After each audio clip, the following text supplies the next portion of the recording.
Hello दोस्तों, आज हम जानेंगे भारत के कुछ ऐसे महान शासक जो आज भी अमर हैं, जिनकी कहानियाँ आज भी हमें लिखने और पढ़ने को मिलती हैं, जिन्होंने भारत का विकास किया।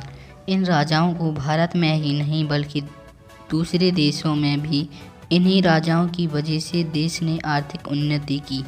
आज हम आपको भारतीय इतिहास के 5 महान शासकों के बारे में बताएंगे, जिसमें सबसे पहले सम्राट अशोक का नाम आता है। हम बचपन से ही सुनते आ रहे हैं कि यह मौर्य वंश के तीसरे शासक थे। इन्हें अपने दयालुपन और कठोरता के लिए जाना जाता है। इन्होंने अपने साम्राज्य को बढ़ाने के लिए बहुत से युद्ध किए और जीते। इनके राज्य की सीमा अफगानिस्तान से लेकर बर्मा तक और जम्मू कश्मीर से लेकर तमिलनाडु तक फैली हुई, लेकिन फिर उन्होंने कलिंग युद्ध के बाद बौद्ध धर्म का प्रचार किया और शांति के रास्ते पर चल पड़े, और बौद्ध धर्म को पूरी दुनिया में फैलाने का श्रेय भी इन्हीं को जाता है। तीसरी शताब्दी में बनाया गया सांची का स्तूप आज भी पर्यटक स्थल है, जो कि सम्राट अशोक ने बनवाया था। इसके बाद में आते हैं चंद्रगुप्त मौर्य। इतिहास की चर्चा हो और चंद्रगुप्त मौर्य का नाम ना लिया जाए, ऐसा कभी हो ही नहीं। इन्होंने ही भारत पर सर्वप्रथम अपना राज्य कायम किया। मौर्य वंश के राजा चंद्रगुप्त मौर्य को ही भारत का प्रथम राजा माना जाता है। चाणक्य गुरु महान और राजनीतिकार को अपना गुरु मानने के बाद में इन्होंने अपने साम्राज्य को फैलाने की शुरुआत की थी। चंद्रगुप्त मौर्य भारत के महान राजा थे, जिन्होंने सिकंदर के सेनापति सेल्यूकस को हराया था, और उन्होंने अपने राज्य की आर्थिक उन्नति पर भी बहुत ध्यान दिया है और भारत का भी बहुत विकास किया। अब आते हैं छत्रपति शिवाजी महाराज। इन महान मराठा सम्राट के बारे में कौन नहीं जानता। इनका जन्म आज के पुणे शहर में हुआ था।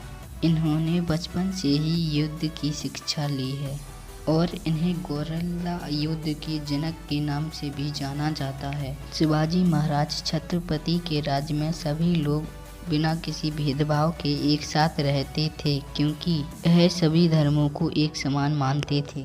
इन्होंने मुगल साम्राज्य को हराकर हिंदू साम्राज्य की स्थापना की। शिवाजी महाराज भारत के आखिरी शासक थे। इसके बाद में आते हैं महाराणा प्रताप। इनका जन्म 9 मई 1540 में राजस्थान के मेवाड़ में हुआ था और यह सिरसौदिया वंश के राजा थे।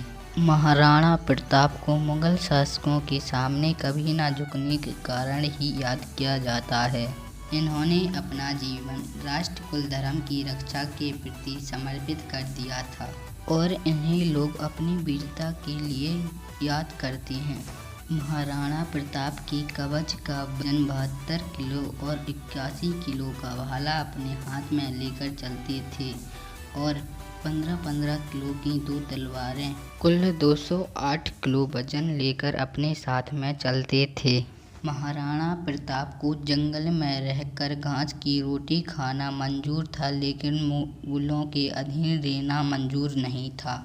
इसके बाद में आते हैं अकबर। अकबर मुगल साम्राज्य के तीसरे शासक थे। हुमायूं की मौत के बाद 13 साल की उम्र में ही राजा बन गए। इनके शासन काल में सभी धर्मों को ध्यान में रखते हुए नीतियां बनाई गईं। हिंदू मुस्लिम एकता को बढ़ावा दिया गया।